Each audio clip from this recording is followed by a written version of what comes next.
بسم اللہ الرحمن الرحیم۔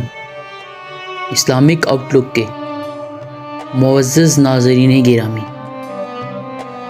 السلام علیکم۔ خنزیر کھلانے والا ظالم بادشاہ پرانے زمانے میں بنی اسرائیل کا ایک بادشاہ تھا جو کافر ہونے کے ساتھ ساتھ بہت ظالم بھی تھا، جو لوگوں کو خنزیر کا گوشت کھانے پر مجبور کرتا تھا، اور جو آدمی انکار کرتا تھا اسے سخت سزائیں دے کر ہلاک کروا دیتا۔ پھر اس زمانے کے سب سے بڑے عابد کو بادشاہ کے سامنے لایا گیا۔ لوگ اس عابد کے مرتبے اور فضیلت سے آگاہ تھے۔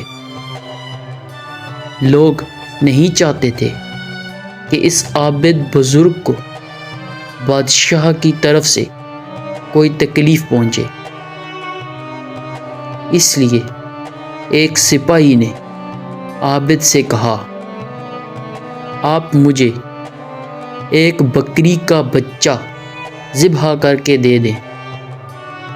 جب بادشاہ کہے گا کہ اس عابد کے سامنے خنزیر کا گوشت رکھے، تو میں وہی بکری کا گوشت آپ کے سامنے پیش کر دوں گا۔ بادشاہ یہ سمجھے گا کہ آپ نے اس کی خواہش کے مطابق خنزیر کا گوشت کھا لیا ہے، اور اس طرح آپ بھی ہلاکت سے محفوظ رہیں گے۔ عابد نے بکری کا بچہ ذبح کر کے اس کا گوشت سپاہی کو دے دیا۔ جب عابد کو بادشاہ کے سامنے لایا گیا تو بادشاہ نے حکم دیا کہ خنزیر کا گوشت لایا جائے۔ منصوبے کے مطابق تو اس سپاہی نے بکری کا گوشت عابد کو پیش کیا۔ بادشاہ نے کہا، میرے سامنے خنزیر کا گوشت کھاؤ۔ عابد نے کہا، میں ہرگز نہ کھاؤں گا۔ یہ سن کر سپاہی نے اشارے سے بتایا کہ یہ وہی بکرے کا گوشت ہے جو آپ نے دیا تھا، آپ بلا جھجک کھا لیں۔ لیکن عابد نے بادشاہ کے سامنے وہ گوشت کھانے سے انکار کر دیا۔ ظالم بادشاہ نے سپاہیوں کو حکم دیا کہ اسے قتل کریں۔ جب عابد قتل کے لیے لے جانے لگے تو وہی سپاہی قریب آیا اور کہا، آپ نے گوشت کیوں نہ کھایا؟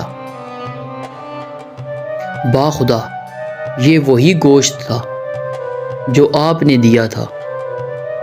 عابد نے کہا، ایسی کوئی بات نہیں، بلکہ میں اس بات سے ڈر گیا تھا کہ لوگ میری وجہ سے فتنے میں مبتلا ہو جائیں گے، کیونکہ جب بھی کسی کو خنزیر کا گوشت کھانے پر مجبور کیا جائے گا تو لوگ کہیں گے، فلاں عابد نے بھی تو مجبور ہو کر حرام گوشت کھا لیا تھا، لہٰذا ہم بھی کھا لیتے ہیں۔ اس طرح لوگ میری وجہ سے بہت بڑے فتنے میں مبتلا ہو جائیں گے، اور میں نے لوگوں کے لیے فتنہ ہرگز بننا نہیں چاہتا ہوں۔ یہ کہہ کر وہ عابد خاموش ہو گیا، اور جلاد نے اس کا سر تن سے جدا کر دیا۔